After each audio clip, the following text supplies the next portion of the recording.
ফেরাউনের লাশ, যেটা এখনো অক্ষত রয়েছে। এটা কিভাবে সম্ভব হয়েছে? 1400 বছর আগে কোরআনে বলা হয়েছিল, আজ আমি তোমার দেহকে সংরক্ষণ করব, যাতে তুমি তোমার পরবর্তী লোকদের জন্য নিদর্শন স্বরূপ হও।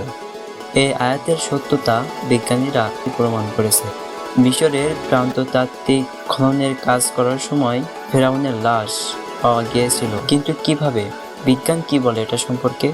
কোরআনের এই ভবিষ্যৎবাণী কি অলৌকিক?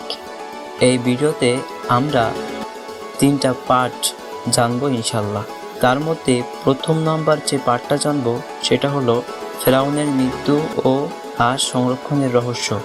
2, বিজ্ঞানীরা কিভাবে ফেরাউনের লাশকে আবিষ্কার করেছিলেন। আর 3 নাম্বার হলো কোরআন ও বিজ্ঞানের সাথে ফেরাউনের লাশ সংরক্ষণ পাওয়া নিয়ে কতটুকু মিল আছে। এই 3টা বিষয় আমরা আজকে নির্ণয় করবে ভিডিওতে ইনশাআল্লাহ। ভিডিওটি ভালো লাগলে লাইক করতে ভুলবেন না, অ্যান্ড কমেন্টে জানাবেন আমাদের ভিডিওটা আপনার কাছে কেমন লাগলো, অ্যান্ড পরবর্তী ভিডিও কোন টপিকে চান সেটাও জানাবেন ইনশাআল্লাহ।